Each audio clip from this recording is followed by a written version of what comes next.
The listing looks normal at first glance. 3 bedrooms, 2 bathrooms, a small backyard, nothing fancy.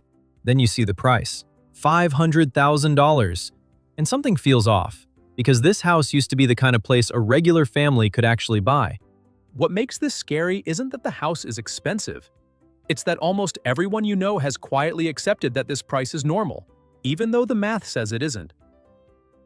And today I'm going to prove step by step why a $500,000 house in 2026 is unaffordable for almost everyone, including people who think they're doing well. This isn't about vibes or opinions. This is just mechanics. By the end of this video, you're going to know exactly what income it takes to buy this house without becoming house poor, why most buyers don't actually meet that number, and how the system quietly pushes people into purchases that mathematically don't work. Let's start with the number everyone skips past: the monthly payment. When most people hear $500,000 house, they don't think in total cost, they think in monthly terms, because that's how the entire housing industry sells homes. Not on price, on payment. So let's build this from the ground up, using conservative, realistic assumptions for 2026. Not worst case, not best case, just normal. First, the purchase price, $500,000. Let's assume a 20% down payment because that's what avoids private mortgage insurance and is often treated as the responsible move. 20% of $500,000 is $100,000. That alone already eliminates a massive portion of buyers, but we'll come back to that. That leaves a $400,000 mortgage. Now we need an interest rate. In 2026, assuming rates ease slightly but don't return to the free money era, a realistic fixed 30-year mortgage might sit around 6.5%. That's not a prediction, it's a middle ground. At 6.5% on a $400,000 loan over 30 years, the principal and interest payment comes out to roughly $2,500 per month. But that is not the housing cost.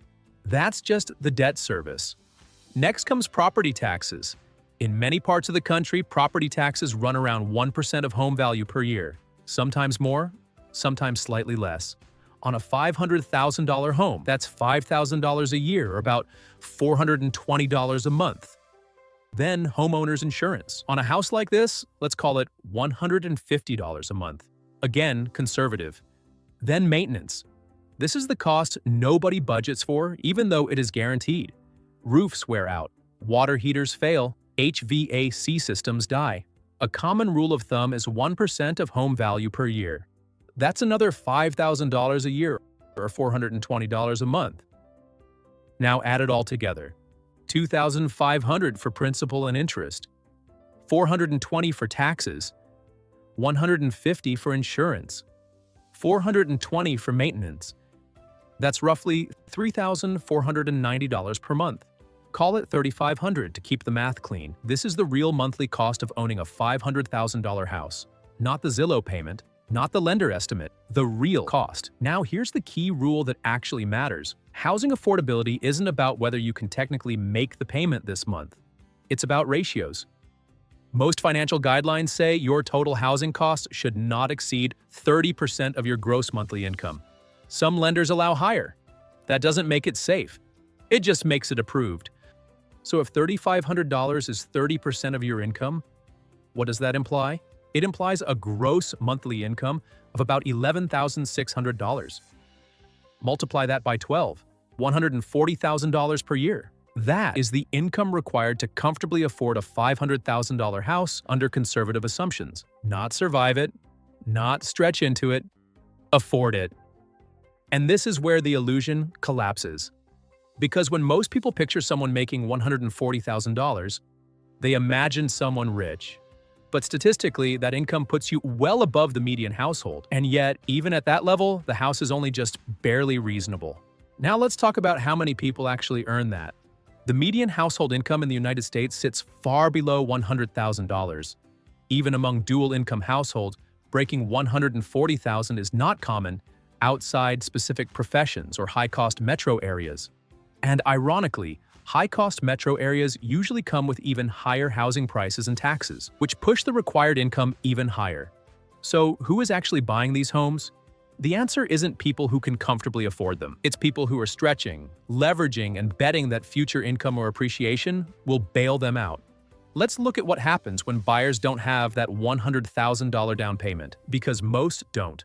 If instead of putting 20% down, a buyer puts 10% down, that's $50,000. The loan jumps to $450,000. The monthly payment rises. Mortgage insurance appears.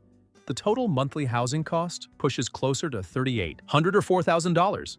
Now, the income required jumps again, closer to $150,000 a year. And if the buyer puts 5% down, which is extremely common, the math gets uglier fast. This is how people making $90,000 end up buying $500,000 houses.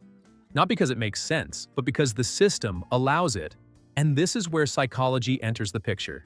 Humans anchor to what's available. When every listing starts with a 4 or 5, the brain recalibrates. 500,000 stops sounding expensive. It starts sounding normal. This is called normalization bias. When abnormal conditions persist long enough, they feel normal even when the math is broken. Add in social pressure, friends buying homes, parents asking when you'll buy. The idea that renting is wasting money, and suddenly the decision stops being analytical and becomes emotional. Now let's talk about the down payment itself, because this is another silent filter. Saving $100,000 requires either time, unusually high income, help from family, or a previous housing win. For someone earning $80,000 a year, saving $100,000 after taxes while also paying rent can easily take a decade or more. That means many first-time buyers simply cannot meet the down payment requirement without sacrificing emergency funds or retirement savings. And that introduces fragility. Because the moment something goes wrong, job loss, medical expense, unexpected repair, the house becomes a trap instead of an asset. Now zoom out one level. Why does this matter systemically? Because housing affordability isn't just about individual choices, it's about incentives. Lenders are incentivized to approve larger loans. Agents are incentivized to push higher prices.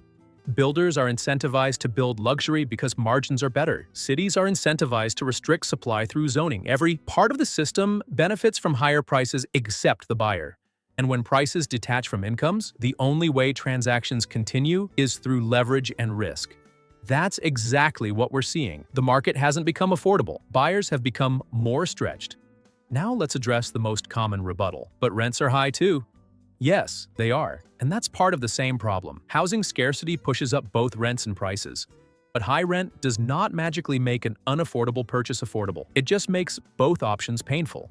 Affordability is not about comparing two bad choices and picking the less bad one. It's about understanding the underlying math so you don't confuse pressure with logic. Here's the uncomfortable truth. A $500,000 house in 2026 is not a middle-class purchase. It's an upper-middle-class purchase pretending to be normal. Most buyers who purchase at this level are doing at least one of the following. They are spending more than 30% of income on housing. They are under-saving for retirement. They are relying on dual incomes with no margin. They are assuming future raises will fix today's math, or they received outside help. None of those are moral failures, but they are risks. And the reason this feels so jarring is because our mental model of housing hasn't caught up to reality.